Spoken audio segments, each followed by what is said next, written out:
C'est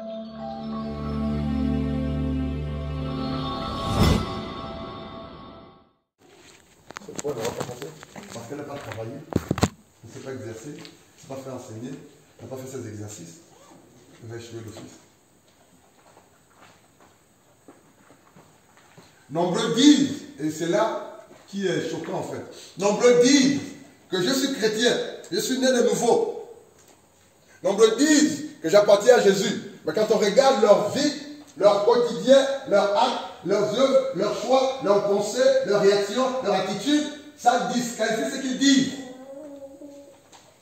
Je vous assure que nombreux seront étonnés. Nombreux seront surpris. Surtout pour ceux ou celles qui s'appellent chrétiens, qui se disent chrétiens. Nombreux, hein, on sera surpris ce jour-là. On sera surpris. Parce qu'on croit servir Dieu, moi le premier. Je crois prêcher l'évangile, moi le premier. Je crois être chrétien, moi le premier. Mais dans le fond, il y a des choses que l'on fait qui sont contraires. Mais c'est vraiment contraire à la parole de Dieu.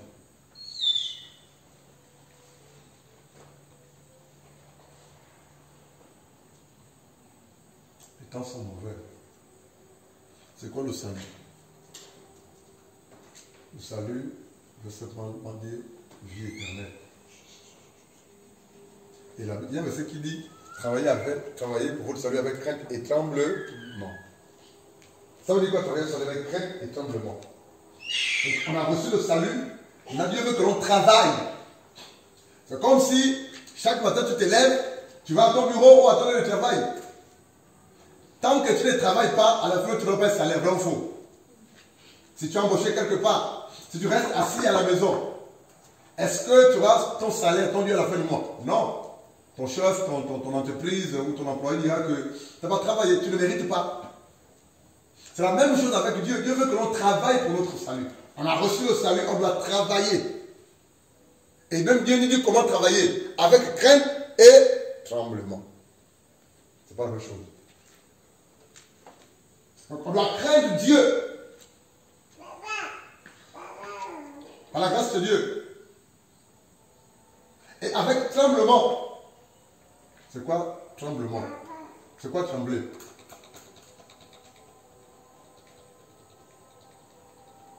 Pavlik, c'est quoi trembler?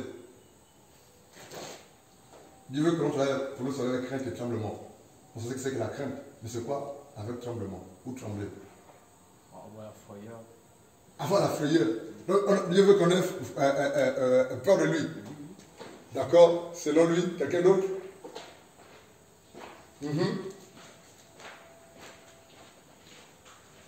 Puis Alpha. C'est pas ça que vous connaissez en fait.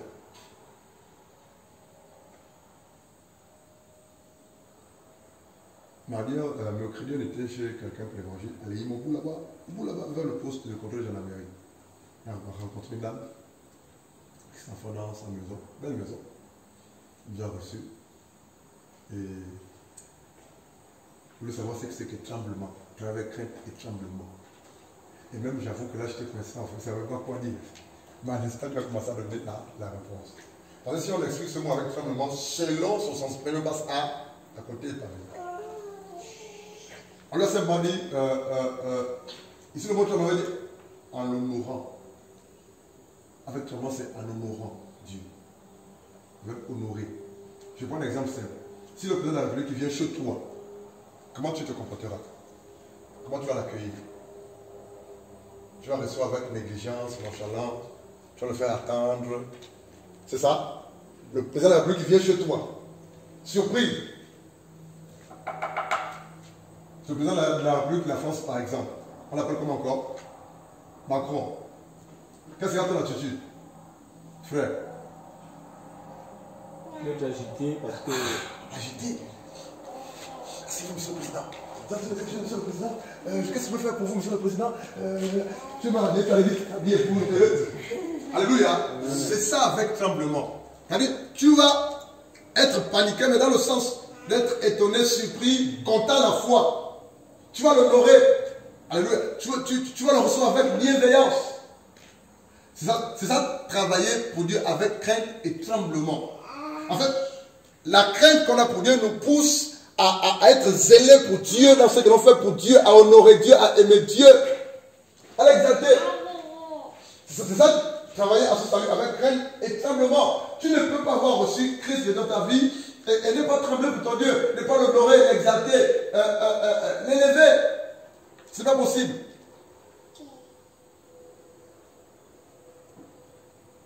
Mais nous, on pratique plus, on tremble plus pour les personnes physiques que l'on voit.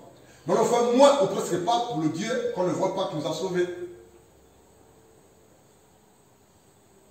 Là, il y a un témoignage qui traverse l'esprit. Je crois qu'on l'a déjà partagé, on va encore le partager. Il y a une dame qui priait pendant longtemps et elle disait à son Dieu, Seigneur, visite-moi. Viens me rendre visite à la maison. Elle priait pendant longtemps. Et là, un jour, dans ce prière, Dieu lui dit, je vais te rendre visite demain. Prépare-toi. C'est-à-dire qu'il lui a dit, hein, demain, je vais te rendre visite dans ta maison. Prépare-toi. C'est une femme pieuse qui craignait Dieu, qui aimait Dieu. Elle voulait voir Dieu, elle voulait que Dieu visite. La visite en fait. Et très tôt le matin, elle s'est levée. Sa maison, elle a commencé à nettoyer. Oh frère, Dieu vient chez toi. Tu vas tout faire pour que ta maison soit propre. C'est ce qu'elle a fait. Elle a commencé à nettoyer, elle a commencé à laver, elle a commencé à arranger, elle a commencé. Elle a pris de 9h à 9h. Je ne me rappelle plus trop les choses, mais c'est quelque chose de ce genre. Il y a, je crois, un petit garçon qui vient, petit enfant, un jeune. Madame, j'ai besoin de quoi? Il dit non, je peux pas te recevoir. J'ai rendez-vous, j'ai un grand rendez-vous là, je peux te recevoir. Et puis j'ai envie de nettoyer parce que la personne que je reçois est très importante pour moi. Le petit est parti. Vers 12h. Ce sont les heures exactes du jour. 9h, 12h, 15h, 16h, les heures spirituelles, puissantes. Nous avons avec ces heures-là. Et 12h, c'est une personne adulte qui vient. Oh madame, vraiment fatiguée, hein, j'ai besoin de... Non, je peux pas le temps de recevoir, j'ai attendu et puis... Pas j'ai attendu, mais j'ai un avec quelqu'un de très important, je peux recevoir parce que vraiment c'est important, je dois arranger, moi je dois m'apprêter. Le monsieur est parti. 15h, une autre personne vient cogner. Une dame, la même chose. 17h, 18h, une personne âgée, vieille, fatiguée avec le bâton, vient. Donnez-moi à manger. Je n'ai pas le temps de recevoir. Elle est partie. Combien de personnes? 4 personnes ont visité. Et 18 personnes passent, 20 voilà, c'est semblable, mais c'est pratiquement la même histoire. Et elle se met à dire, Seigneur, mais tu as dit que tu devrais venir me visiter aujourd'hui. Je t'ai attendu, j'ai nettoyé, j'ai rangé, je me suis apprêté, j'ai tout apprêté, mais tu es où? Tu m'as menti, Seigneur. Et Dieu lui dit, mais ma fille, je suis passé, mais tu m'as renvoyé. Elle dit, comment ça? Il dit, si je suis passé, tu m'as renvoyé, je ne veux pas passer, tu ne vas pas ouvrir la porte de ta maison. Dieu lui dit, si tu venais sous forme d'enfant, tu as refusé. Sous forme d'un homme, tu as refusé. Une femme, tu as refusé. Sous forme d'une vieille personne, tu as refusé. Mais c'était moi. Tu pensais qu'il me dit comment? Dans toute ma gloire, dans toute ma puissance, bien comme en esprit. C'est par les humains que je visite les autres. Les humains. C'est par les humains que je bénis. C'est par les humains que j'interpelle. C'est par les humains que j'attire les autres. C'est par les humains que j'ai fait des connexions. C'est par les humains comme toi que je lève les autres. Et tu m'as repoussé. Elle n'est pas dans le diable. Ça vous dit quoi? Ça vous dit que, s'il vous plaît, pourquoi est-ce qu'on a abordé ce point? Ça veut dire quoi? C'est pour dire que soyons sensibles en fait. On peut perdre son salut. Oui, c'est biblique. Paul l'a dit ici. Allons-y. Exode chapitre 32. Exode 32.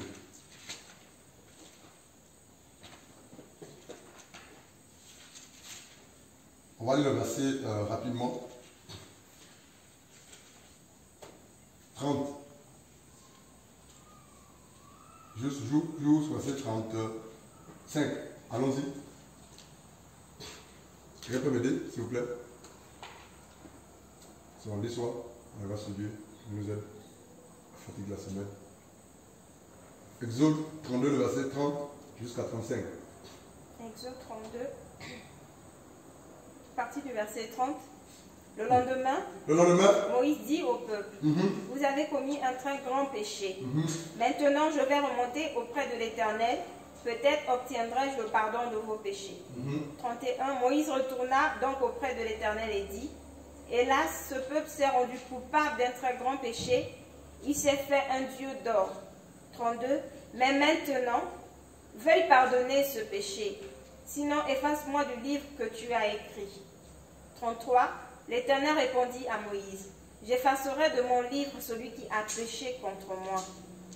34. Maintenant va, conduis le peuple là où je t'ai dit, mon ange marchera devant toi, mais au jour où j'interviendrai, je les châtierai de leurs péchés. 35. L'Éternel châtia le peuple à cause du veau d'or qu'il avait fait fabriquer par Aaron. Amen. Le lendemain, Moïse dit au peuple, vous avez commis un grand péché. Un grand péché. Je vais maintenant monter vers l'Éternel. Et il dit, j'obtiendrai peut-être le pardon de votre péché. 31. Moïse retourna vers l'Éternel et dit, ah, ce peuple a commis un grand péché. Et ils se sont fait un dieu d'or. Pardonne maintenant leur péché, sinon efface-moi de ton livre que tu as écrit. Alléluia.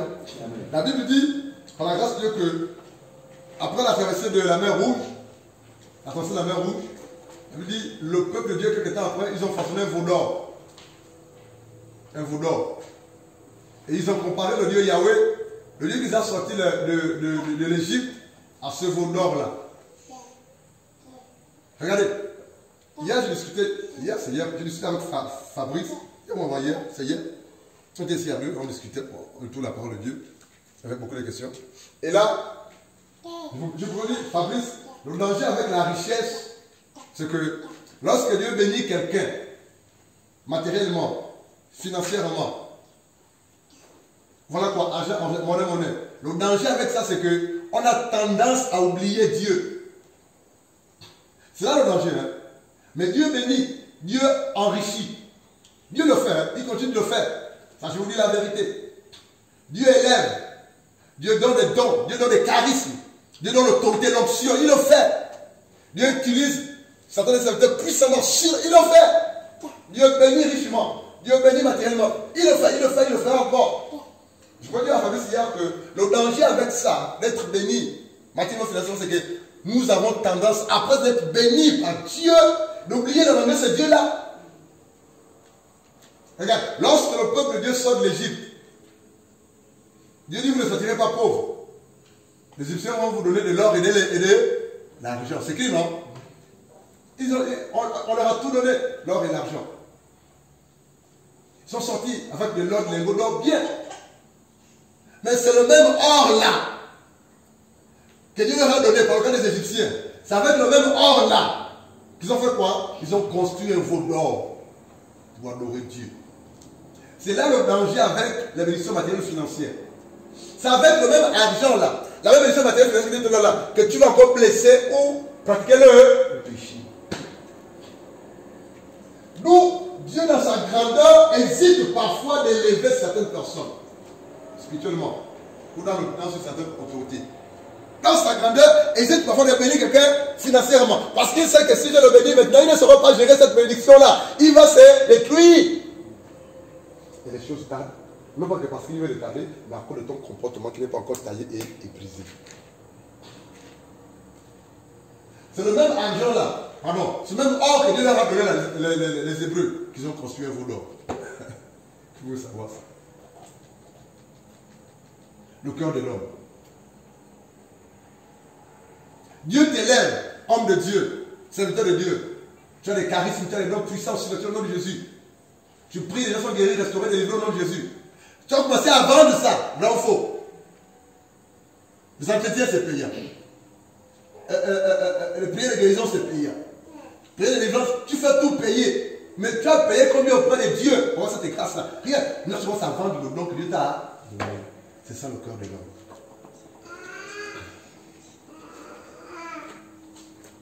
Et là, Dieu dit à son peuple, Moïse prie, il intercède.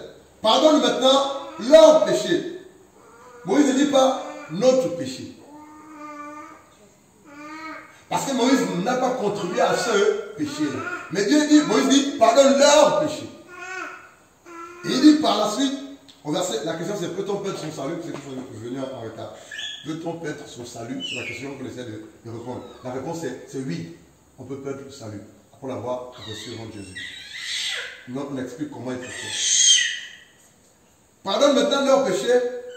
Efface-moi de ton livre que tu as écrit. Regardez l'amour que Moïse avait pour le peuple de Dieu. Pour son peuple, parce qu'il dit plus tard, Moïse, ton peuple que tu as fait de l'Égypte est en train de se paganiser. Dieu ne dit pas mon peuple, Dieu dit Moïse, ton peuple. Et là, Moïse dit à Dieu, s'il te plaît Seigneur, pardonne leurs péchés. Si tu ne pardonnes pas leurs péchés, moi là, Moïse là, efface mon nom de ce livre-là. De quel livre il est question ici? Efface-moi de ton livre que tu as écrit. Efface mon nom. C'est cela, non? Sinon, efface-moi. C'est cela. Efface-moi de ton livre que tu as écrit. De quel livre il est question ici? C'est quoi le livre de vie? Le livre dans lequel... Parle plus fort que les autres. C'est le livre dans lequel sont inscrits tous les noms de ceux qui ont accepté Jésus-Christ. Le livre de vie, comme les sœurs le disent, c'est le livre dans lequel les hommes et les femmes qui ont de leur vie à Jésus-Christ dans le programme de la repentance, leurs noms sont inscrits dans ce livre-là, par le doigt de Dieu lui-même. Et Moïse savait que son nom est inscrit dans ce livre-là, le livre de vie, le grand livre. C'est une prière dangereuse que Moïse fait à Dieu, je pense que si vous réalisez. En fait, Moïse accepte d'aller en enfer à la place de du peuple. Mais, frère, les hommes qui connaissent leur Dieu savent ce qu'il faut dire dans la prière pour toucher la sensibilité du corps de Dieu. Les hommes et les femmes qui ont une relation avec Dieu savent ce qu'il faut dire à Dieu pour que Dieu s'incline, ou pour que Dieu change la vie, ou pour que Dieu se manifeste, ou pour que Dieu agisse. Moïse savait que Dieu l'aime tellement. Moïse savait que Dieu ne peut pas permettre qu'il s'égare après. Moïse savait que Dieu a tellement l'amour pour lui que s'il osait demander à Dieu d'effacer son nom du livre de vie pour que son peuple, le peuple de Dieu, soit sauvé, Dieu devrait revenir sur le jugement qu'il avait proclamé à l'endroit du peuple de Dieu. En fait, Moïse voulait seulement, par la grâce de Dieu, que Dieu pardonne le peuple en question. Et Moïse a su quoi dire pour que Dieu revienne sur sa décision. Dieu voulait exterminer tout ce peuple-là, du plus petit jusqu'au plus grand. Dieu voulait tuer tout le peuple qui est sorti de l'Égypte, même jusqu'à la vieille personne. Pourquoi? Parce que ce peuple a osé construire un veau d'or et dire que c'est ce veau d'or-là qui est sorti de l'Égypte. Dire que c'est ce veau d'or-là qui a fait les 10 plaies, les 10 miracles. Et ça, c'est grave aux yeux de Dieu, le péché de l'idolâtrie. Dieu a dit, je vais les massacrer. Je les massacre, Moïse, ce peuple, je les tue tous. Et par toi, je veux faire naître une nouvelle race. Une nouvelle race. Waouh! Un peu comme il a fait avec Noé. Il dit, Moïse, ils ont péché, ils ont blasphémé, je les massacre tous, et par toi, je vais sortir une nouvelle race humaine. Une race pure. Une race qui me craint. Comme toi, tu me crains. Et si par toi, cette race sort, cette race me craindra. Et là, Moïse lui a dit, c'est pas possible. Mais qu'est-ce que les Égyptiens diront? Qu'est-ce que les peuples étrangers diront? Que tu n'as pas été assez puissant pour nous faire entrer dans la terre promise. Mais si tu fais ça, ils diront que tu es impuissant. Si tu veux exterminer tout ce peuple-là, Seigneur, enlève mon nom de ton livre de vie là. Comme ça, eux et moi, on va tous aller à l'enfer. Dieu ne peut pas accepter que son oint, que son fils, son Moïse, alléluia, celui qui était épargné des eaux, sauvé des eaux, miraculeusement, celui qui l'a appelé pour que son peuple soit délivré de l'Égypte par des grands miracles puissants et surnaturels. Dieu ne peut pas permettre que son oint, son serviteur, puisse passer à côté. Il a dit, ton nom reste écrit. Alléluia. C'est ceux qui ont péché là, les organisateurs là, ça là, c'est eux qui ont péché. Est-ce que c'est que par toi Dieu peut créer une race pure? Est-ce que par toi Dieu peut créer une race sainte? Est-ce que par toi Dieu peut susciter une nouvelle race? Une race de chrétiens, une race de chrétiennes qui craignent Dieu, qui aiment Dieu, qui vivent selon la parole de Dieu, par toi, par toi, par toi, par toi. Parce que toi tu es une race pure. C'est de cette race dont Dieu parlait en fait. Et que c'est cette race de chrétiens que nous sommes.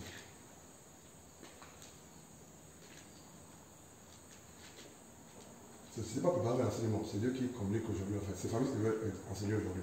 Je ne sais pas pourquoi est-ce qu'il n'est pas là.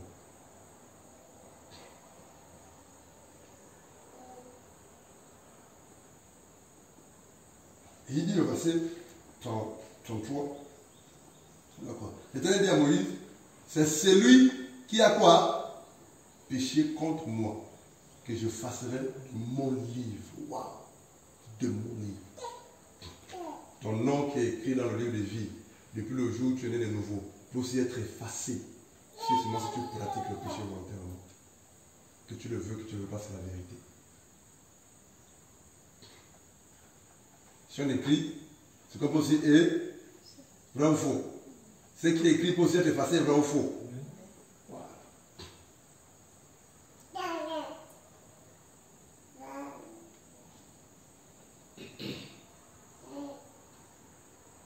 Verset 34. Va donc, conduis le peuple où je t'ai dit, voici mon ange marchera devant toi. Mais au jour de ma vengeance, je les punirai de leur péché.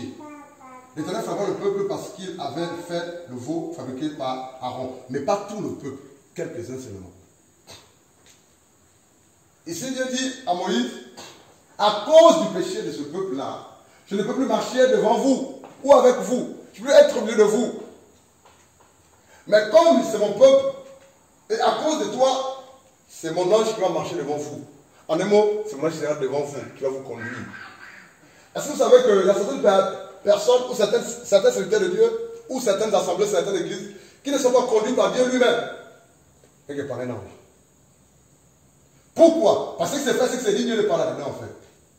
Mais Dieu, à cause de son nom et l'amour de son nom, permet que son ange soit quelque part en fait. Et Dieu dit à Moïse, je ne peux plus marcher devant vous. Moi, personnellement, Dieu Yahweh, je ne peux plus marcher devant vous, être au milieu de vous à cause du péché. Mais comme c'est mon peuple, et c'est moi qui vous ai sorti de l'Égypte, je vais vous accompagner. Mais pas moi, mon ange. Là, Moïse dit, c'est pas possible. Il faut lire la suite. Moïse dit, je ne veux pas ça. Là, il refuse encore. Il faut lire. Moïse dit, Seigneur, je ne veux pas que ce soit ton ange qui m'accompagne. Il faut que ce soit toi-même. Parce qu'il y a certaines choses qu'on ne peut pas avoir ou obtenir. Il faut que tu ne peux pas obtenir si c'est l'ange de Dieu qui nous accompagne ou Dieu lui-même. Je ne veux pas être accompagné par l'ange de Dieu ou les anges de Dieu seulement. Je veux que ce soit Dieu lui-même qui marche devant moi, qui soit avec moi. Je veux que ce soit Dieu lui-même qui soit au milieu de nous, au milieu de cette assemblée, dans cette assemblée, devant cette assemblée. Parce que si Dieu lui-même est là, frère, c'est merveilleux. Vous voyez, c'est que le péché peut entraîner nous éloigner de Dieu. Si le péché peut entraîner, éloigner la présence de Dieu. Si le péché peut entraîner, effacer ton nom, mon nom, du livre de vie. Bon, mais tu vas me dire, mais Blanchard, ça c'est juste Moïse, et c'est l'ancienne alliance. Mais qu'est-ce que dit la nouvelle alliance, par exemple? Est-ce que la nouvelle alliance dit aussi que le salut peut se perdre? Oui, on l'a lu dans 1 Corinthiens chapitre 9, le verset 26 et 27. Dans 1 Corinthiens chapitre 9, pardon, le verset 26 à 27, on va lire. Réalisons pour les autres, s'il vous plaît. Quelqu'un peut lire, s'il vous plaît.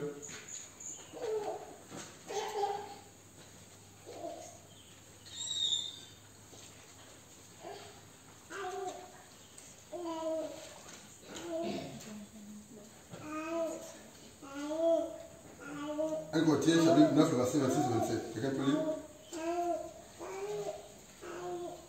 1 Corinthiens 9, 26, 27. Version Semeur. Version Semeur. C'est pourquoi si je cours, ce n'est pas à l'aveuglette, et si je m'exerce à la boxe, Ce n'est pas en donnant des coups en l'air. 27. Je traite durement mon corps, je le maîtrise sévèrement, de peur qu'après avoir proclamé la bonne nouvelle aux autres, je ne me trouve moi-même disqualifié. C'est l'apôtre Paul qui parle. Hein? Donc l'apôtre Paul était convaincu que il pouvait être rejeté, désapprouvé ou dit waouh. Regarde, en fait, est-ce que nous réalisons que là c'est le grand apôtre qui parle? Paul, c'est ça non? C'est Paul qui parle. Ce n'est pas un petit apôtre, c'est le grand apôtre. L'apôtre vraiment qui a bossé pour le Seigneur. C'est lui qui dit, hein, il dit au verset 26, moi donc Paul, je cours non pas comme à l'aventure ou comme à l'aveuglette ou aveuglement. Je frappe non pas comme battant l'air, verset 27, mais je traite durement mon corps.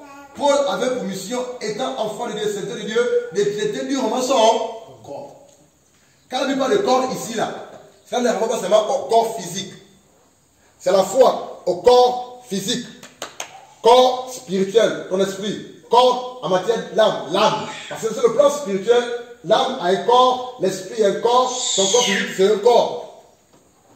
Donc Paul avait pour but, mission, de prêcher l'évangile pour que les hommes soient gagnés, mais aussi de veiller sur sa propre vie, sur lui-même.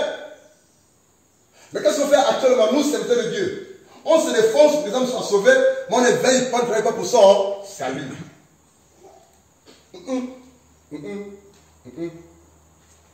On se défonce pour que les hommes soient sauvés. On est à gauche, on est à droite.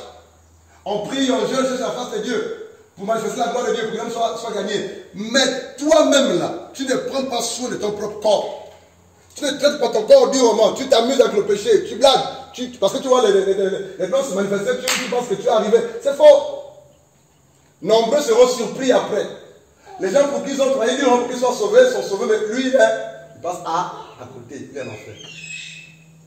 Voilà pourquoi j'aime dire que ce n'est pas à cause du ministère ou à cause du peuple de Dieu que je dois passer à côté. Donc je fais ce que Dieu me demande de faire. Même si je n'étais pas d'accord, je fais au moins ce qu'il me demande de faire. C'est lui qui m'a appelé, c'est lui qui m'a mandaté, c'est lui qui m'a établi. Une fois je disais à une soeur, elle n'est pas là, c'est elle avait dit Amen. Je sais, hein, soeur. Moi je suis dans la foi, elle n'est pas là. Je disais, je sais que tu serais parti depuis de cette assemblée. Si Jésus ne serait pas au milieu de nous. Elle dit Amen. Elle me l'a dit. Amen. Je lui ai dit. Je dis, je sais que si tu ne voyais pas Christ Jésus, même tu serais parti depuis aller prier ailleurs. Tu sais pourquoi est-ce que tu es là? Parce que Jésus-Christ est là. Même si tu me boules. C'est ce que Paul nous fait comprendre ici. Je traite durement mon corps, mon esprit, mon âme, mon corps physique.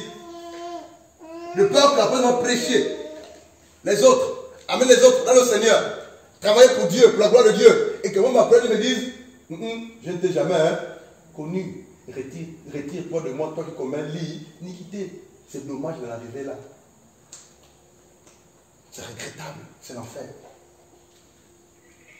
Regardez tous ces années-là, des sacrifices, des souffrances, des peines, des preuves, des difficultés, des problèmes, des efforts. Et après, Dieu te dit, je ne t'ai jamais connu, retire-toi de moi. Waouh! Je ne veux pas en arriver là. C'est sensible ce que l'on fait là. C'est la vie de Seigneur de vous, c'est très sensible. Pour si peu tu passer à côté.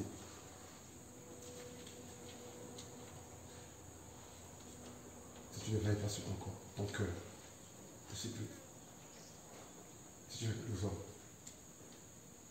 Et Paul dit, je dis assujetti, voilà quoi, dominer, c'est cela, maîtriser, je dis assujetti mon corps, de peur d'être moi-même rejeté, désapprouvé ou disqualifié après avoir prêché aux autres. Désapprouvé ici, rejeté ici, disqualifié ici veut dire j'étais à l'enfer.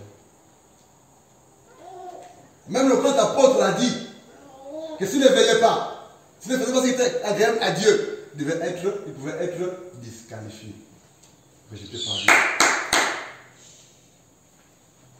Amen. Apocalypse chapitre 5. Allons-y. Apocalypse 5. Apocalypse 5. Apocalypse 3, pardon, versets 5 et 6. Allons-y.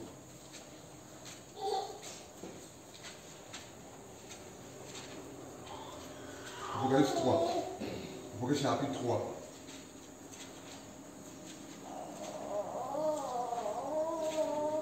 On va lire le verset, s'il vous plaît.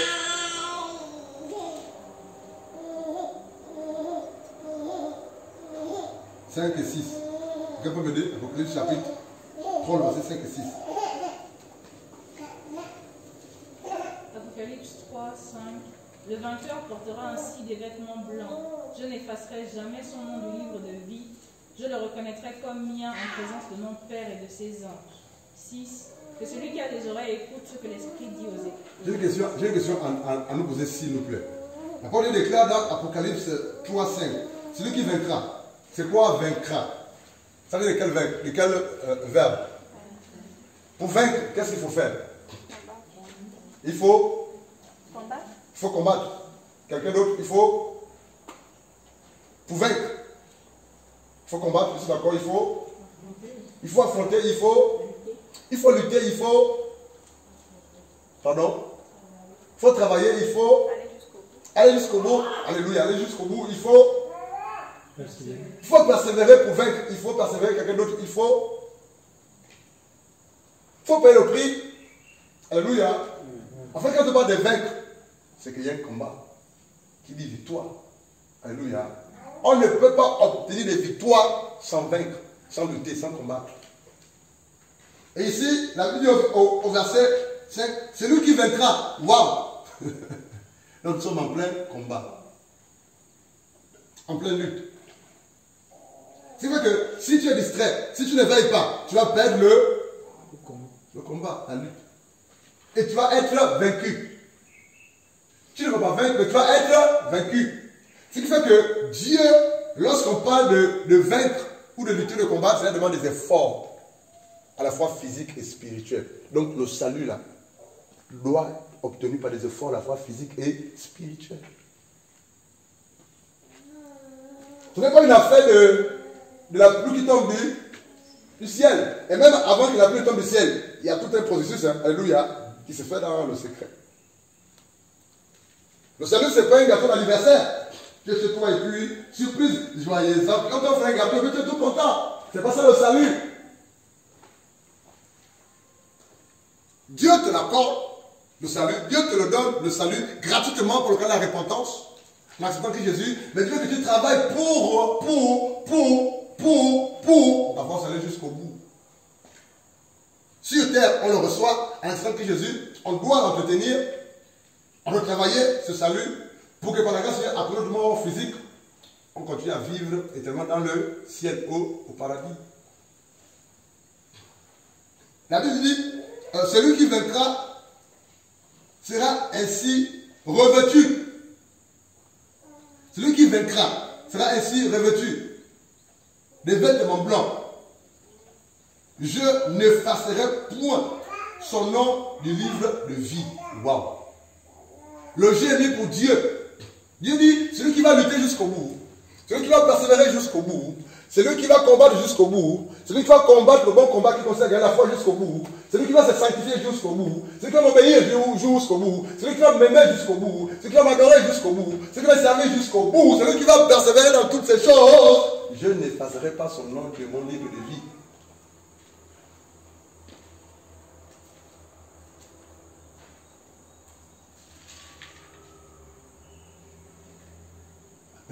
Donc, ce verset nous prouve que Dieu peut effacer le nom de quelqu'un, non?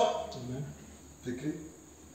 Maintenant, il y a certains hommes, entre guillemets, de Dieu, tous ceux qui ne le sont pas véritablement, ou certaines églises qui disent, même ici à mandat, qui disent que quand on a obtenu le salut, tu es sauvé à 100%. Tu dois repartir dans le monde, il n'y a pas de problème. Depuis le jour où tu as accepté Jésus, là, tu as le salut, alléluia. C'est la vérité, hein? Amen. Amen. Voilà. Et ces hommes-là, ces serviteurs du diable-là, ces églises diaboliques-là, disent que c'est fini, hein, quand tu as accepté Jésus, c'est fini, hein, quand on a écrit dans le livre de vie, et puis tu es sauvé. Donc tu peux pour toi mentir, tu peux pour toi voler, forniquer, concubiner, Ça n'existe pas, c'est un que j'ai un peu de créer. Concubiner, tu peux pour toi tricher, tu peux pour toi être homosexuel, voleur, fraudeur, etc. Tout ce que vous voulez. Hein. Ton salut est à. C'est assuré, frère. C'est ce qu'il dit. C'est faux. La Bible dit rien d'impur ne peut rentrer dans sa présence. Qu'est-ce qui rend impur? Le péché. Rien n'est pur, rien n'est souillé, il peut entrer dans sa présence. L'autre dit le Saint, nous le nom de son esprit, le Saint, l'esprit. Donc arrêtez d'écouter les faux évangiles, les faux prédicateurs qui ne disent des choses que pour vous rincer les oreilles. Il faut prêcher un évangile qui te pousse à prendre des résolutions, des décisions, un évangile qui te pousse à te mettre à part, à craindre Dieu, à obéir. À te priver, à traiter bien ton corps. Parce que si tu le fais, tu seras disqualifié. Ça veut dire que j'étais en enfer.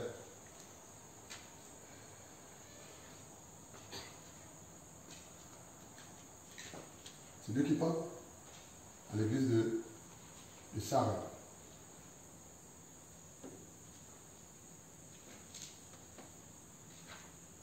L'église de Sarah.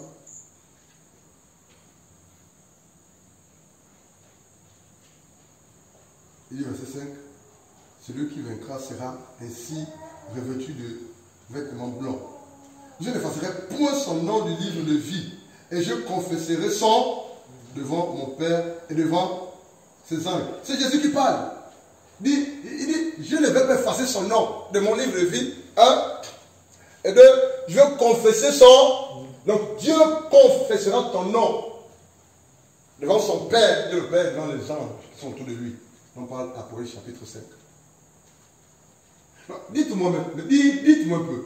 Pour ceux-là qui disent que je me suis converti en 2020, ou en 2015, ou en 2008, ou en 1996, et entre-temps, seulement en 2021, précisément le 15, c'est ça, Alpha, c'est quand aujourd'hui? Le 18, c'est quand aujourd'hui? Juin 2021. Et de 2016 au 18 juin 2021, il est reparti dans tout et n'importe quoi. Nous étions dans la prison de Yéné lundi. Bel exemple. N'est-ce pas ce qu'on se souvient? Que te bénisse ma fille. Et là, on a prêché l'évangile. Oh, ils étaient nombreux. Près de 300 qui sont sortis et tenus. C'était fou. Même plus de place. Parce qu'on leur a dit que l'année prochaine, vous allez prêcher dans toute la prison et chacun va mettre 3 nouvelles armes. Quelques-uns l'ont fait, d'autres ne l'ont pas fait. Et c'était plein, c'était fou. On a prêché l'évangile. On a parlé de quoi, Sophia? J'ai oublié. Elle aussi, elle a oublié. On a prêché l'évangile, hein? Véritablement. On a parlé de, merci Saint-Esprit, de Ecclésiaste 3. Il y a un temps pour tout sous le soleil. On a décortiqué ça par la grâce de Dieu.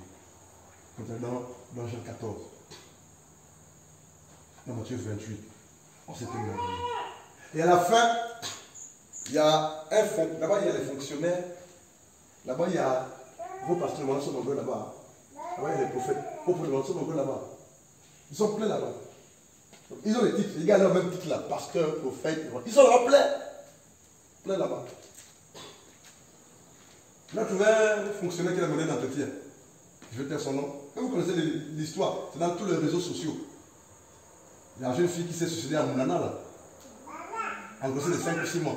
Elle est quand même pas après, non? Parce que sa copine a couché avec son copain qui est aussi professeur. Oui, ça fait la une, hein? On a emprisonné le monsieur, le professeur de maths, et la copine, l'autre copine qui n'est pas morte, qui s'est pas suicidée, mais l'autre qui est morte avec un enfant dans le ventre. Elle a bu les tuer les rats. Ça fait la une, hein? Dans le Gabon. Le monsieur a été jugé et emprisonné. Et là, à la fin de mon entretien, je vous dis ce qu'il nous a dit. Je n'étais pas seul. Sophie était là. Madame Angou était là. Maman Yvette était là. J'étais encore là. Vous trois. Voilà. Les agents qui ont. Parce que quand tu demandes l'entretien, on ne te laisse pas seul avec le détenu. Ils sont là, les agents de la garde pénitentiaire. Ils étaient deux autour de nous.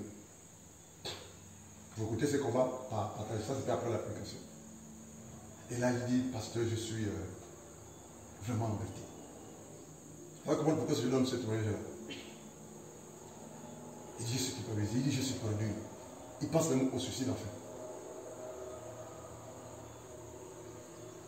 qu'est-ce que je dois faire? Je dis simplement, il faut te repentir. Tu es responsable de la mort de cet enfant et du bébé de cet enfant en ce moment. C'est toi qui allais coucher avec elle. Même si vous dites qu'elle était envoûtée, bien préparée, bien tu as été préparée, bien accusée. Tu as couché avec elle, non? Oui. C'était ta grossesse, non? Oui. Elle a vu ses faux coraux parce qu'elle s'est rendue compte que tu as trompé avec une de ses copines, non? Oui. Donc tu es responsable de sa mort. Il faut te repentir. Parce qu'on a tendance à accuser qui? Les autres. Vrai ou faux? C'est ce que nous sommes, hein? On refuse de porter nos responsabilités, on accuse les autres. Non, c'est... Si mon ministère ne marche pas, si je ne rentre pas dans le ministère parce que le pasteur Taché m'empêche de rentrer dans mon ministère. Oh, mais qui est mon chef au tempête dans ton ministère? Le chef est tellement vaste. Ok, moi tellement grand. Moi est tellement grand. Si vous avez reçu un appel pour Dieu, va travailler pour Dieu quelque part. Alléluia. On attend au résultat, c'est tout. Et là, il y a comme ça. Même ça clairement. Il faut te repentir. Ils sont d'ici. Non, venez, ils sont d'ici là. Il me dit, quand je vous écoutais prêcher, la première fois ici en prison, j'ai vu en vous le feu. La gloire, l'autorité. Il dit, et c'est comme ça que j'étais. J'étais comme vous. Alors je dis, qu'est-ce que tu as dit? J'étais comme vous. Qu'est-ce que tu as dit? J'étais. Je dis, qu'est-ce que tu as dit? J'étais comme vous. Je dis, ça me dit quoi, j'étais comme moi? Il dit, il était zélé. Il a fait 15 ans dans le ministère. Il a travaillé pour que les hommes soient sauvés. Il a formé des futurs pasteurs qui sont pasteurs actuellement. Il a travaillé durement pour Dieu. Il a dit, il avait la grâce dans la capacité de chasser les démons. Il avait la grâce, il avait la puissance, l'autorité. Il dit, j'étais comme vous. Il dit, j'avais vu des jeux de prière comme vous. Il dit, j'avais le feu comme vous. Mais qu'est-ce qui s'est passé? Il y a encore une file, la fornication. Il est tombé dans l'électricité. Il a abandonné tout les dans le monde, dans le vin, dans la cigarette, dans le sexe. C'est là où il a eu ce problème. Depuis 2008. Il a abandonné le Seigneur. Je lui ai dit, bien fait pour toi. Reviens à Christ en courant. Il ne c'était pas mort. Une alliance dans ta vie que Dieu a tissé avec toi. Reviens. Réponds-toi. Il a pleuré. Vous savez, il a pleuré devant tout le monde comme un bébé. Si cet homme-là meurt là, si c'est le mort, sans qu'on se rencontre pour le péché d'évangile, il se répand, où devait-il aller? Où devait-il aller? En enfer. On peut perdre son salut. C'est là où je voulais en venir. Dieu nous aime tellement qu'il crée des occasions. Il crée des occasions pour nous ramener à lui. Il t'aime tellement, il t'aime tellement, il t'aime tellement, il t'aime tellement, ce Dieu glorieux, puissant, miséricordieux. Il t'aime tellement qu'il crée des occasions pour que tu reviennes à lui. Pour que l'alliance soit renouvelée. Le Dieu d'amour. Mais il n'y aura plus d'occasion si tu meurs dans ton péché. Après la mort vient le jugement. C'est maintenant qu'il faut régler ce qui arrive.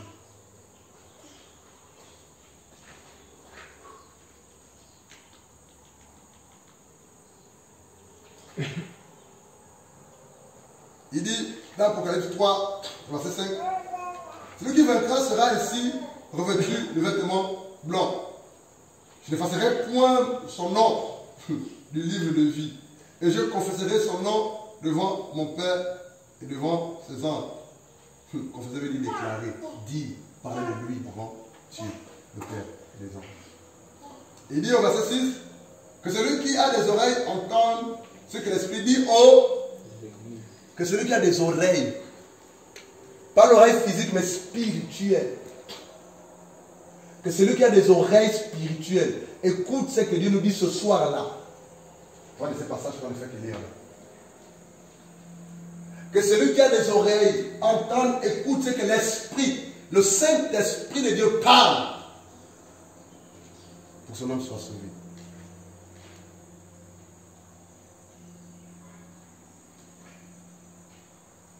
Ce matin, je me suis envoyé un sursaut. Je vous dis pourquoi. On va terminer à Apocalypse chapitre 20, mais avant, je vais donner ce témoignage. On va terminer là. Je me suis levé entre 4h et 3h, 4h, 7h de plus qu'au petit matin. Je suis allé dormir. Je n'ai pas beaucoup parlé. Quand je me lève le matin, entre 7h et 8h, c'est plus trop. Je mon téléphone, je vois un message WhatsApp. Et c'est Dieu qui m'a parlé. C'est une dame qui a mon âme qui me fait remarquer que Blanchard m'appelait autrement. Blanchard, je ne te vois plus aller dans les endroits séchés pour communiquer la vie. Blanchard, je ne te vois plus aller dans les coins séchés pour communiquer la vie. Je ne t'entends plus à Radio Manda pour l'évangile. Je ne te vois plus marcher dans les coins, dans les quartiers pour prêcher l'évangile. Or, c'est à cela que l'État a appelé.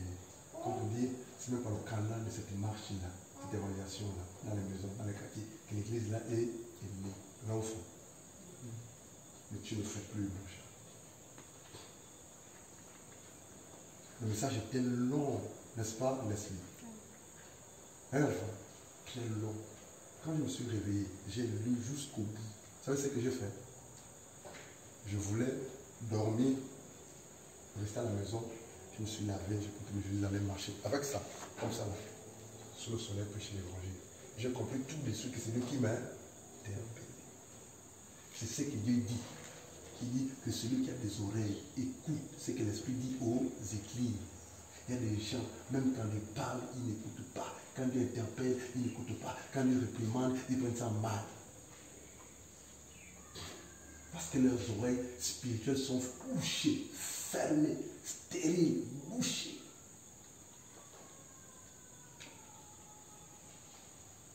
Ce qu'elle a dit, cette dame-là, m'a beaucoup choqué, réveillé, je me suis reparti. Elle a dit des choses réelles, vraies. Je ne peux pas te faire 2 jours sans fouler mes pieds là à un endroit pour crier, prêcher l'évangile. Le matin, je suis sur le terrain. Le soir, je suis en enseignement, renfort. Et cela fut quelques mois, quelques années en arrière. Je ne faisais plus ça. La charge, la fatigue, la douleur. Et Dieu m'a réveillé au travers de cette femme-là ce matin. La Bible dit,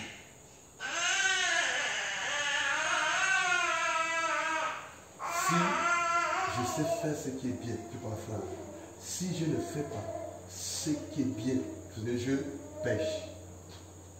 Vous connaissez le passage là, non? C'est dans Romains 14. Ça dit quoi? Tu peux me dire?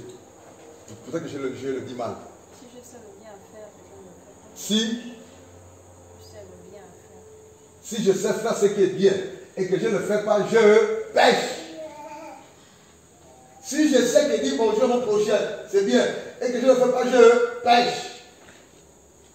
Si je sais qu'aller écouter l'évangile à l'assemblée, c'est bien, je ne le fais pas, je pêche. Si je sais que prier, c'est bien, et que je le faisais, si je le fais, je pêche. Si je sais que jeûner, c'est bien, c'est mieux que je fasse. Si je ne jeûne pas, je pêche. Si je sais faire ce qui est bien et que je ne le fais pas, je pêche. Si Dieu attend de toi que tu dois aller prêcher l'évangile dehors, que tu ne le fais pas, tu pêches. Si Dieu te dit de soutenir l'œuvre de Dieu, que tu ne le fais pas, tu pêches. Si Dieu te dit de soutenir l'œuvre de Dieu, que tu ne le fais pas, tu pêches.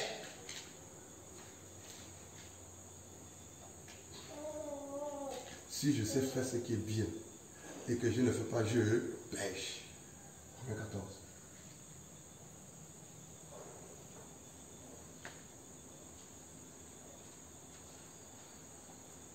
Je ne voulais pas de l'environ.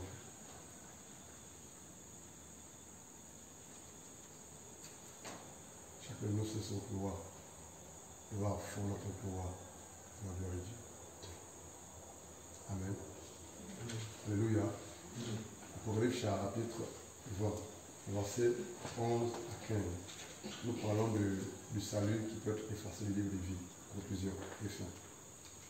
Apocalypse 20, le verset 11 à 15. Allons-y.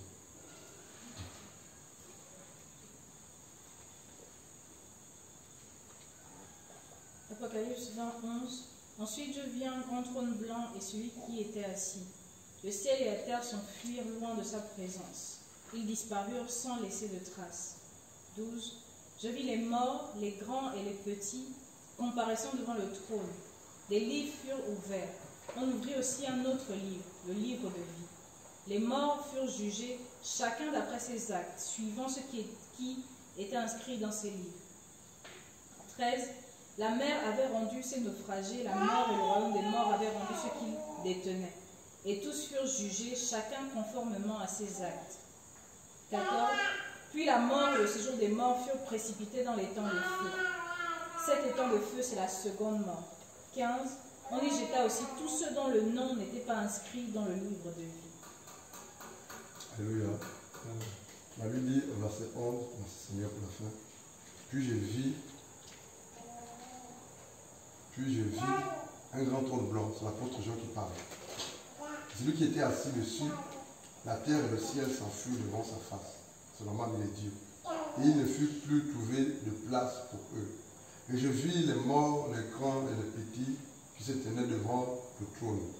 Des livres furent ouverts. Ces livres-là, c'est les livres dans lesquels sont inscrits tout ce que l'on fait. Toutes les œuvres, toutes les actions, tout ce que l'on fait ensemble. Des livres furent ouverts et un autre livre fut ouvert. Celui qui est le livre de vie. Et les morts furent jetés selon leurs œuvres, d'après ce qui est écrit dans ces livres. 13. La mer rendit les morts qui étaient en elle, la mort le séjour des morts, rendit les morts qui étaient en eux. Et chacun fut jugé selon ses œuvres. Verset 14. Puis la mort et le séjour des morts furent jetés dans les temps de feu. Les temps de feu, ou le lac de feu. C'est la seconde mort, les temps de feu. Quiconque, verset 15, Apocalypse 20, 15, quiconque ne fut pas trouvé écrit dans le livre de fut jeté dans le lac de feu. Veillons à ce que nos noms soient inscrits dans le livre de vie et travaillons à ce que nos noms ne soient pas effacés de ce livre de vie. La Bible dit travailler pour le salut avec crainte et tremblement. Je vous assure que les temps sont assez mauvais. Assez mauvais. Assez mauvais. Assez mauvais. Il y a du travail. Amener le maximum de femmes en enfer. Surtout pour amener les élus de Dieu à côté. Si tu es là, c'est que tu es un élu de Dieu. Entretenir ton élection pour le ciel. Travaille pour ton élection pour le ciel. Au nom de Jésus. Amen. On va prendre quelques questions. On a un peu de temps. Question par rapport à l'enseignement du jour.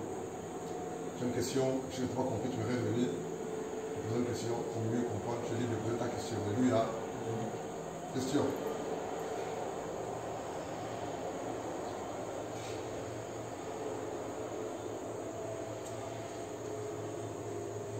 Ton Père, ton salut. Oui, tout est présent, sœur.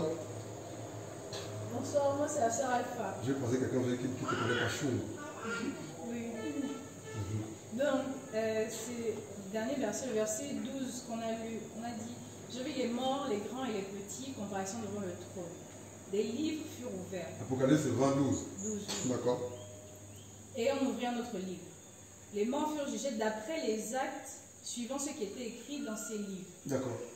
Donc, ce que je veux savoir, c'est, je suis chrétien, je donne ma vie à Jésus, je vis ma vie chrétienne avec crainte et tremblement. D'accord.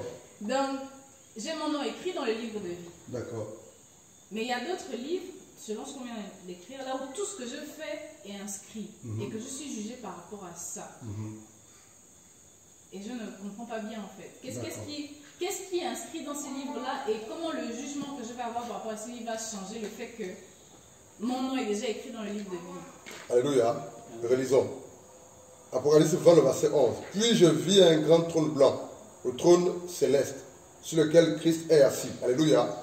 Et celui qui était assis dessus, Jésus-Christ lui-même. La terre et le ciel s'enfuirent devant sa face. Il ne fut plus trouvé de place pour eux. 12. Et je vis les morts, les grands et les petits, qui se tenaient devant ce trône-là, pour être jugés. Pour être... Alléluia. Ils seront jugés en fonction de leurs œuvres. Mais où sont marquées leurs œuvres? Dans les livres. Il dit au verset 12, et je vis les morts, les grands et les petits qui se tenaient devant le trône. Des livres furent ouverts, et un autre livre fut ouvert, celui qui est le livre de vie. Et les morts furent jugés selon leurs œuvres, d'après ce qui était écrit dans ces livres-là. Donc, dans ces livres-là, ne sont qu'écrits les œuvres des hommes et des femmes ou des enfants qui n'ont pas donné leur vie à Jésus de Nazareth. Ce ne sont pas tes œuvres qui sont écrites dedans. Alléluia. Ce sont les œuvres de ceux-là qui ne sont pas nés de nouveau. Et c'est eux qui seront devant Dieu, le trône blanc, pour être jugés. C'est ce qu'on appelle le jugement dernier. Le jugement dernier ne concerne pas les saints. C'est-à-dire les enfants de Dieu qui sont nés de nouveau. Nous, les chrétiens, les saints de Dieu. Le jugement dernier concerne qui? Les hommes et les femmes qui n'ont pas vu leur nom être inscrits dans le livre de vie. Et ils seront jugés en fonction de leurs œuvres. Il faut savoir que tes pensées deviennent des paroles. Et tu seras jugé en fonction de tes pensées qui deviennent des paroles. Il faut savoir que tes paroles deviendront des actes. Et tu seras jugé en fonction de tes paroles qui deviennent des actes. Il faut savoir que tes actes deviennent des caractères. Des caractères. Ou des habitudes d'abord. Tes actes deviendront des habitudes. Parce que vous avez l'habitude de faire les mêmes choses. C'est les actes. C'est les actes qui entraînent des habitudes. Alléluia. Mais tu seras jugé en fonction de tes habitudes. Et tes habitudes naissent de quoi? De tes actes. Et tes habitudes vont créer quoi? Le caractère. Si tu te rends compte que tel homme ou telle femme a un caractère bizarre, un caractère cochon, un caractère bidon, un caractère difficile, ça vient de la pensée. La pensée. 1. La parole. 2. Les actes. 3. Les habitudes. 4. Le caractère. Ce qui fait que pour changer un caractère, il faut remonter toutes ces pentes-là. Ce qui fait que c'est difficile de changer un caractère. C'est dans la grâce de Dieu et la parole de Dieu et le Saint-Esprit de Dieu. Les caractères sont difficiles à changer parce qu'elles naissent de pensée, parole, acte, habitude, caractère. Ce qui fait que quelqu'un qui est habitué à s'habiller la poitrine dehors, quand il vient dans le Seigneur, on lui colle un pagne, sa première réaction c'est quoi? C'est qu'eux ils sont bizarres. Vrai ou faux? C'est dans son caractère de s'habiller avec la poitrine dehors. Maintenant, en écoutant la parole de Dieu, en l'expliquant par la grâce de Dieu, les choses vont se passer. Soit elle accepte ou elle refuse. Elle se braque. C'est le caractère, c'est ancré. Le caractère dans les gènes.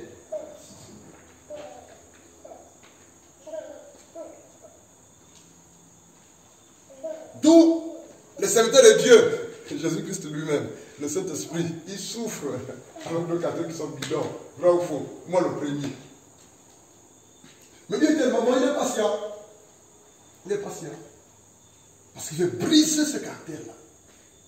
Ce caractère bidon, cochon, bizarre. Parce que Dieu veut te donner son caractère. Le caractère du royaume. Et c'est là le problème de beaucoup de serviteurs de Dieu ou de beaucoup des enfants de Dieu que nous sommes.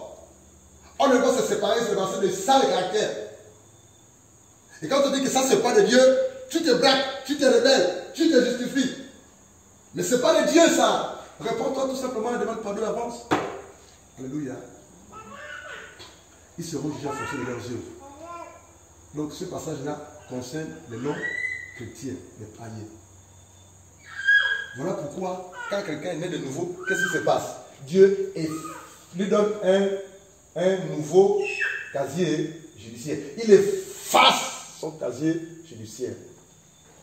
Parce que ce casier judiciaire, c'est quoi? Ce sont ces livres dans lesquels était inscrit tout ce que tu faisais étant dans le monde, dans le péché. Dieu efface ça. Tout est effacé.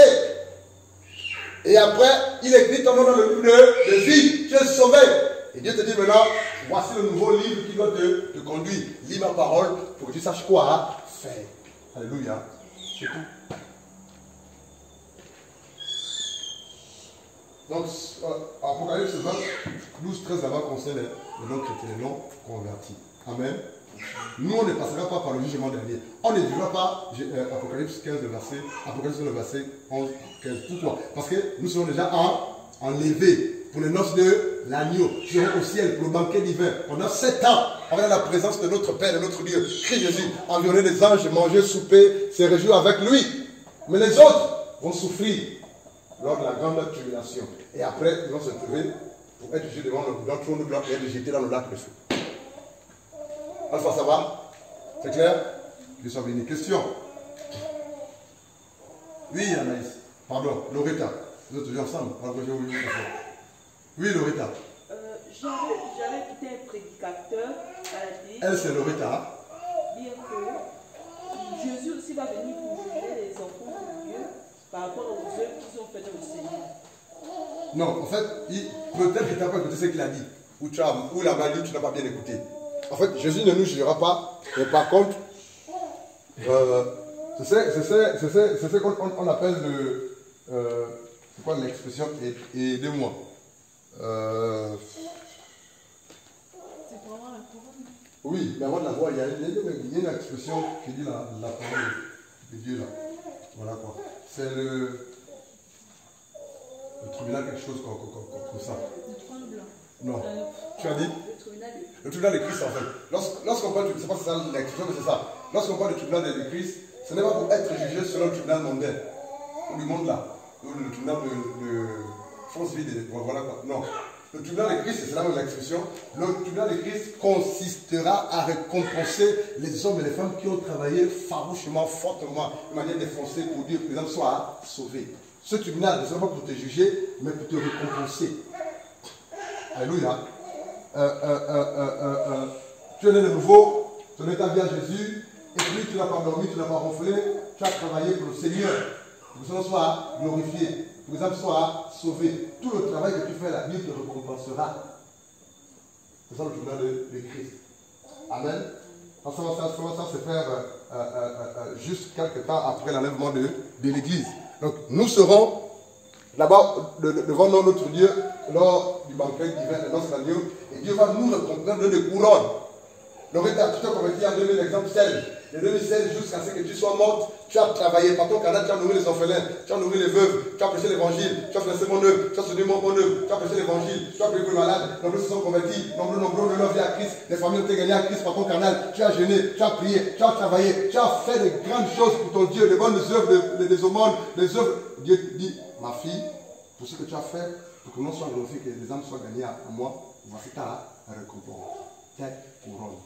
Amen. C'est ça le tribunal de Christ. Ça ne se fera pas en bas, ça se fera en haut, juste après l'enlèvement de l'Église. Apocalypse en parle, le livre de Corinthiens en parle, même les épîtres en parlent. Alléluia, le tribunal de Christ. Oui. Mais ceux qui n'auront pas le courant, est-ce qu'ils vont aller dans... Ils seront sauvés comme au travail du feu. Allons-y, 1 Corinthiens chapitre 3.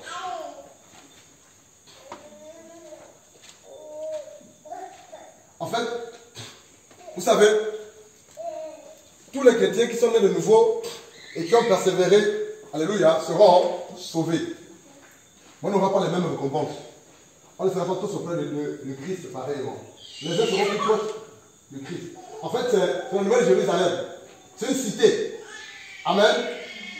C'est une cité. Ce serait un peu comme le compartiment. Seigneur, permets-moi de le dire et de le citer comme ça. Pardonnez-moi si je dis des bêtises. C'est une cité céleste. Et puis, il y aura le grand trône blanc. Et vous et moi ne serons pas tous au même endroit. Nous serons tous au paradis parce qu'on est sauvés à la croix de Christ Jésus. Alléluia. Nous ne serons plus proches de Christ que ceux qui ont travaillé véritablement, qui auront souffert, payé le prix, qui seront défoncés pour l'œuvre de Dieu, pour le salut des âmes. On sera tous sauvés. Mais on ne sera pas tous au même endroit. Ça veut dire auprès de Christ. Jean 14 dit quoi? Je m'avais préparé une heure. Et lorsque je m'en serai allé, je reviendrai vous afin que vous soyez là où je suis. Afin que vous soyez avec moi. Alléluia. Il dit il y a beaucoup de maisons dans la demeure de mort. Beaucoup de... Donc ça veut dire que ce sera...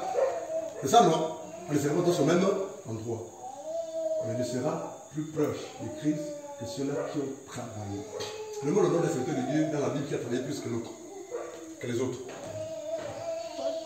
Paul a travaillé plus que Pierre, alléluia. Vrai ou faux? Mais Pierre a marché avec Jésus physiquement. Mais Paul n'a pas fait. Mais Paul a travaillé plus que Pierre. Il sera plus récompensé que Pierre. Moitié de couronne. Il y a un homme qui s'appelle Catherine Koukoulman. Elle a sérieusement bossé. Elle organisait des croisades, des séminaires, elle était infatigable. Elle avait la compassion des âmes pour le salut des âmes. Un gars comme John Wesley a travaillé. Un gars comme Taku Sévéré. Quand vous écoutez son cantique, il dit, je veux faire ton œuvre. J'irai dans les villes, dans les quartiers, dans les villages, dans les pays, je vais faire ton œuvre. Les gens meurent d'ici là, je vais les voir guérir, Seigneur. Je vais faire ton œuvre. Seigneur, je suis prêt, envoie-moi, je suis prêt, envoie-moi. Il a beaucoup travaillé pour le Seigneur quand il Seigneur. C'est parce qu'ils ont recommencé véritablement. Amen. Donc, nous serons tous sauvés, mais nous ne serons pas tous auprès de Christ. Pareillement, en fait. Amen. 1 Corinthiens chapitre 3, allons-y.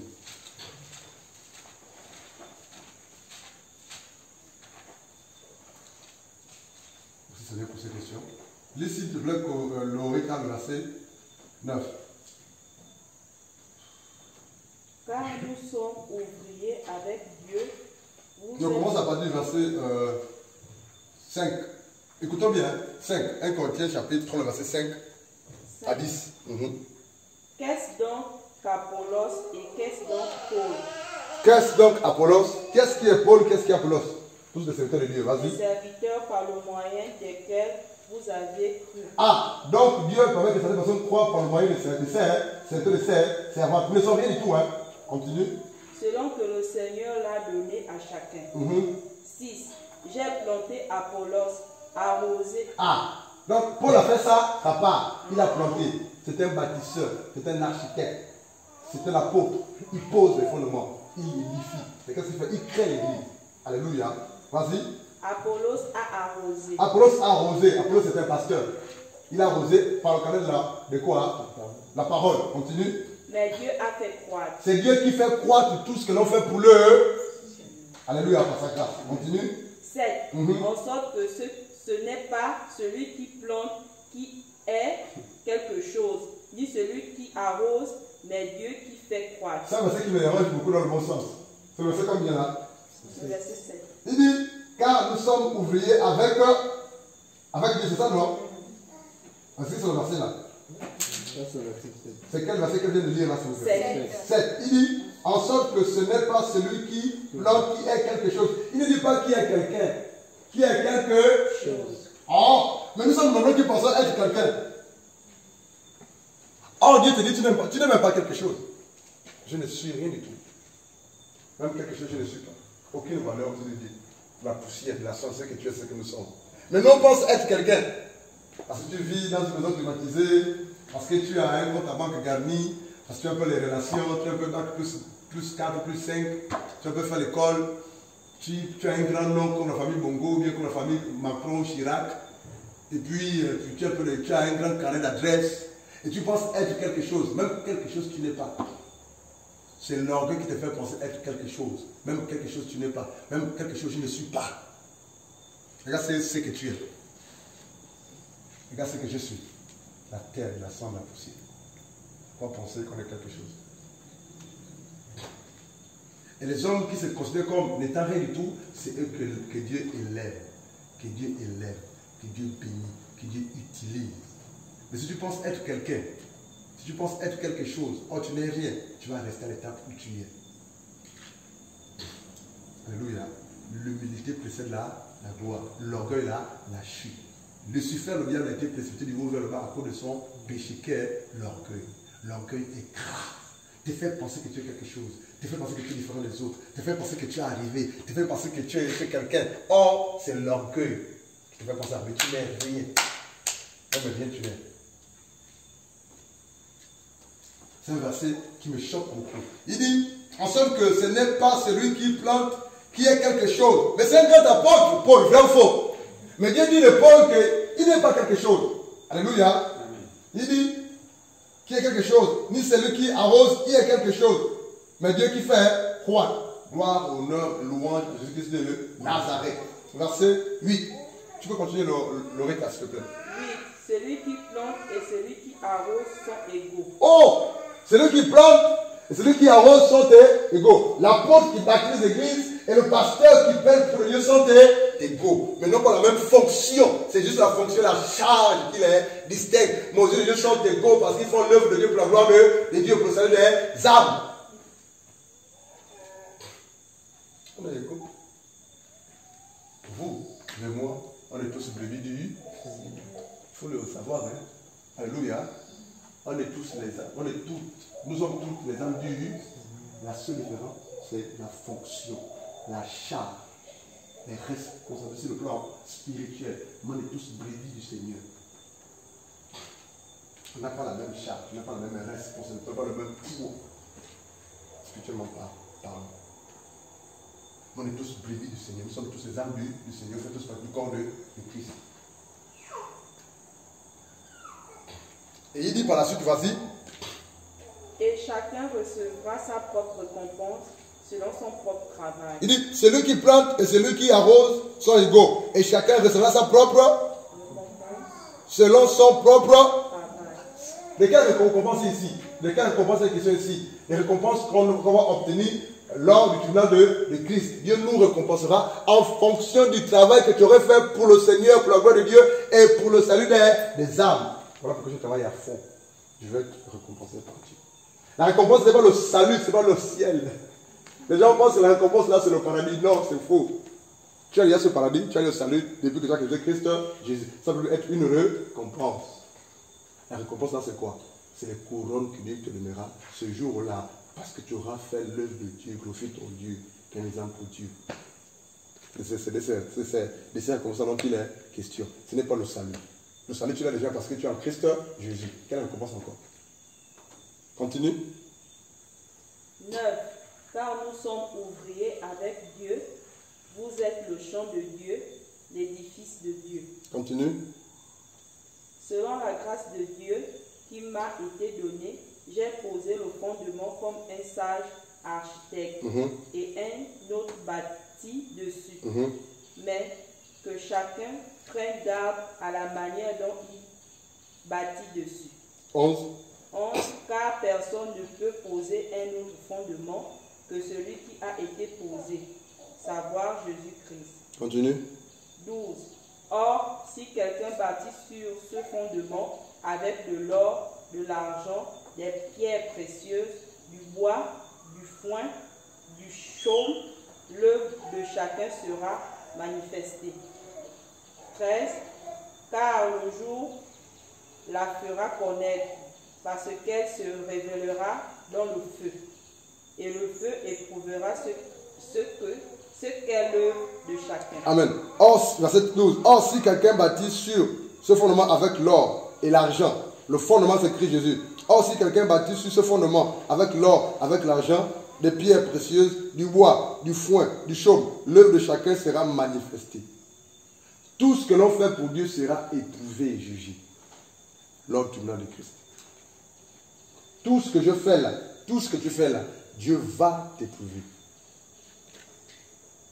Et c'est en fonction de cela que tu recevras une récompense. Il dit au verset 13, car le jour le fera connaître parce qu'elle se révélera dans le feu. Et le feu éprouvera ce qu'est l'œuvre de chacun. On peut penser faire des bonnes œuvres pour Dieu, pour la gloire de Dieu, pour les autres, mais avec un cœur orgueilleux. La motivation est mauvaise. Tu le fais parce que tu veux te voir. Tu le fais par orgueil, par envie. Ta motivation est mauvaise. Tout ce que tu fais là, les œuvres seront éprouvées par le feu, disparaître par le feu. Tu n'auras pas de grande récompense. Mais tu seras quand même sauvé en fait.